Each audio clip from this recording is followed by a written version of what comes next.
আমি যদি এটাকে একটা ঘর মনে করি, তাহলে প্রাচীন গ্রিক কবিরা এই ঘরের বিভিন্ন অংশে, এই যে মেঝেতে, ঘরের ভেতরে বা ছাদে, এসব জায়গায় হেঁটে হেঁটে ঘন্টার পর ঘন্টা ধরে বড় বড় বক্তৃতা মুখস্থ করতেন, যেটাকে বলা হয় প্যালেস মেমোরি ট্রিক।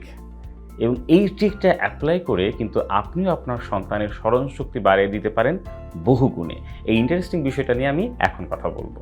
খ্রিস্টপূর্ব 477 সালে গ্রিসের কবি সিমোনাইডিস তিনি একবার একটা প্রোগ্রামে বক্তৃতা দিতে গিয়েছিলেন, এবং বক্তৃতা দেওয়ার পরে বিল্ডিংটা ধসে যায়।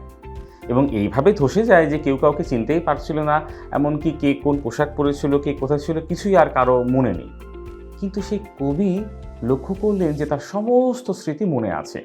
কে কোথায় বসেছিল, কার গায়ে কোন রঙের পোশাক ছিল, প্রত্যেকটা ঘর কেমন ছিল, তার সব স্মৃতি একদম অটুট আছে।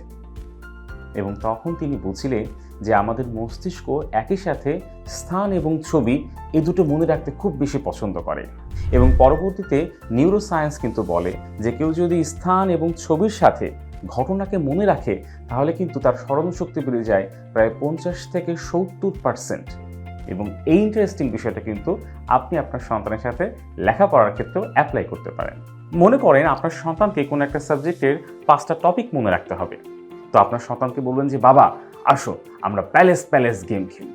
এই গেমের নিয়ম হচ্ছে, প্রথমেই তুমি তোমার বাড়ির 5টা জায়গার কথা ভাবো: বিছানা, মেঝে, আলমারি, চেয়ার, টেবিল, রান্নাঘর। এরপর এই 5টা জায়গাতে এই 5টা বিষয় রেখে দাও। কল্পনায় তুমি এরকমটা ভাবো। এরপর আমাকে বলো তো, বিছানায় কি রাখলে, আলমারিতে কি রাখলে। এইভাবে যখন বলবেন, দেখবেন যে সে আসলে এটা বলতে পারছে এবং তার স্মরণ শক্তি বেড়ে যাচ্ছে বহু গুণে। এইভাবে এই টেকনিক অ্যাপ্লাই করার মাধ্যমে তার যেমন খুব ইন্টারেস্টিং লাগবে, ঠিক একইভাবে তার স্মরণ শক্তিও বেড়ে যাবে। সো আজকে থেকে এই বিষয়টা অ্যাপ্লাই করা শুরু করেন। মজা শিক্ষাগুরু মজারু।